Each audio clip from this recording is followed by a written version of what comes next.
ಇದೆಲ್ಲ ಒಂದು ಭಾಗ. ಇವತ್ತು ನಾಯಕ ಸಮಾಜದಲ್ಲಿ 14 ವಿಧಾನ ಸಭೆಗೆ ಆಯ್ಕೆ ಆಗ್ತಾರೆ, 2 ಲೋಕಸಭೆಗೆ ಆಯ್ಕೆ ಆಗ್ತಾರೆ ಅಂತ ಒಂದು ಅವಕಾಶ ದೊರಕಬೇಕಾದ್ರೆ ನಾಯಕ ಸಮಾಜಕ್ಕೆ ಇವ್ರು ಏನ್ ಹೇಳ್ತಾರಲ್ಲ ಈಗೆಲ್ಲ ಮಹಾನುಭಾವರುಗಳು, ಇವರು ಆ ನಾಯಕ ಸಮಾಜಕ್ಕೆ ಕೊಟ್ಟಂತ ಒಂದು ಶಕ್ತಿ ಅಲ್ಲ ಇದು.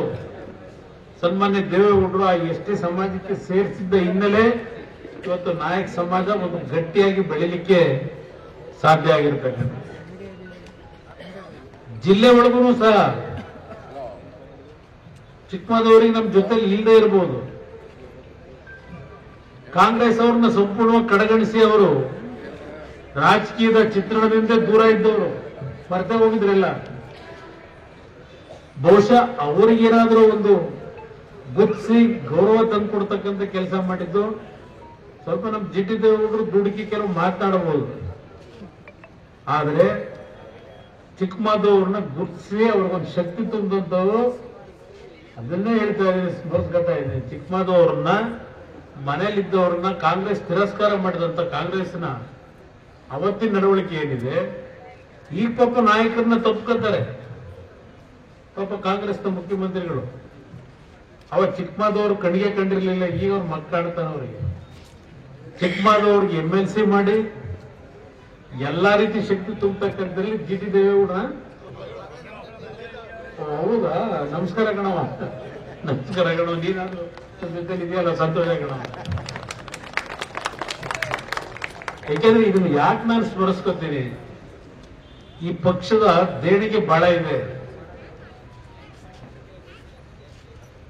ಇವತ್ತು ಎಲ್ಲರೂ ಎಷ್ಟಿ ಬೇಕು ಅಂತ ಯಾಕೆ ಹೇಳ್ತಾವ್ರೆ ಅರ್ಥ ಮಾಡ್ಕೋಬೇಕು ನಾಯಕರು. 15% ಅಲ್ಲಿ ಇರ್ತಕ್ಕಂಥ ಸ್ಥಾನಮಾನ ಬಿಟ್ಟು 7% ಇರೋ ನಮಗೆ ಎಷ್ಟಿ ಹೊರಗೆ ಸೇರಿಸಿ ಅಂತ ಯಾಕೆ ಹೇಳ್ತಾರೆ, ನಾನು ಸೂಕ್ಷ್ಮವಾಗಿ ಹೇಳ್ತಾ ಇದ್ದೀನಿ ನಿಮಗೆ. ಯಾಕೆ ಪಾಪ ಅವ್ರು ಕೇಳ್ತಾರೆ ಅಂತ ಹೇಳಿ, ಎಂತೂ ಜಾತಿ ಗಣತಿ ಅಂತಾರೆ, ಎಂತೂ ಕಾಂತರಾಜು ವರದಿ ಅಂತಾರೆ. ಹಿಡ್ಕೊಂಡಿರೋರು ಯಾರಪ್ಪ ನಿಮ್ಮನ್ನ? ಕುಮಾರಸ್ವಾಮಿ 2018ರಲ್ಲಿ ಕಾಂತರಾಜು ವರದಿ ಕೊಡಕ್ ಬಂದಾಗ ಸ್ವೀಕಾರನೇ ಮಾಡಲಿಲ್ಲ, ಪುಟ್ಟರಂಗ ಶೆಟ್ಟರಿಗೆ ಗಲಿಸ್ಬಿಟ್ರು ಅಂತ ಹೇಳಿ 1000 ಬಾರಿ ಹೇಳಿರ್ಬೋದು ಈಗಿನ ಮುಖ್ಯಮಂತ್ರಿ. ನಿಮ್ನ ಯಾರಪ್ಪ ಹಿಡ್ಕೊಂಡಿರೋರು? ಎಷ್ಟು ದಿವಸ ಆಯ್ತು ಇವತ್ತು ವರದಿ ತಗೊಂಡು ನೀವು? ಎಷ್ಟು ದಿವಸ ಆಗಿದೆ? ಜಯಪ್ರಕಾಶ್ ಶೆಟ್ಟರ್ ಬೇರೆ ತಗೊಂಡ್ಬಿಟ್ಟಿದ್ದೀರಿ ಕಾಂತರಾಜು ಜೊತೆಗೆ. ವರದಿ ತಗೊಂಡು ಎಷ್ಟು ದಿವಸ ಆಯ್ತು ಸರ್ಕಾರಕ್ಕೆ? ಈ ನಿಮ್ದೇ ಯಾರಪ್ಪ ಹಿಡ್ಕೊಂಡಿರೋರು? ಇವತ್ತು ಅನುಷ್ಠಾನ ತರಬೇಡಿ ಅಂತ ಹೇಳಿ ನನ್ನ ಮೇಲೆ ಅಟ್ಯಾಕ್ ಮಾಡ್ತಿದ್ರಲ್ಲ. ಇಂಥ ಸಣ್ಣತನದ ರಾಜಕೀಯ ಇವತ್ತು ಈ ಪಕ್ಷ ಎಂದೂ ಮಾಡಲಿಲ್ಲ.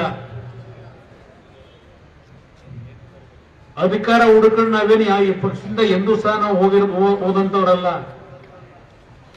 ಬೇರೆಯವರು ನಮ್ಮನ್ನು ಹುಡುಕೊಂಡ್ ಬಂದಿರತಕ್ಕಂಥ ನಿದರ್ಶನಗಳನ್ನ ನನಗೆ ಚರ್ಚೆ ಮಾಡ್ಲಿಕ್ಕೆ ಹೋಗಲ್ಲ. ಇವತ್ತು ಈ ಪಕ್ಷಕ್ಕೆ ಮುಂದಿನ ದಿನಗಳು ಅತ್ಯಂತ ದೊಡ್ಡ ಮಟ್ಟದ ಭವಿಷ್ಯ ಇದೆ. ತಾಯಿಯ ಒಂದು ಸನ್ನಿಧಾನದಿಂದ ನಾನು ಹೇಳ್ತಾ ಇದ್ದೇನೆ, ಇದು ನಾನು ಹೆಚ್ಚುವರಿಕೆಗೆ ಹೇಳ್ತಾ ಇಲ್ಲ. ನನ್ನ ಕಾರ್ಯಕರ್ತರು ಅರ್ಥ ಮಾಡ್ಕೊಳ್ಳಿ. ಇವತ್ತು ರಾಜ್ಯದಲ್ಲಿ ನಡೀತಾ ಇರ್ತಕ್ಕಂಥ ಈ ಸರ್ಕಾರದ ಆಡಳಿತ ನೋಡ್ತಾ ಇದ್ದೀರಿ, ಅರ್ಥ ಮಾಡ್ಕೊಳ್ಳಿ.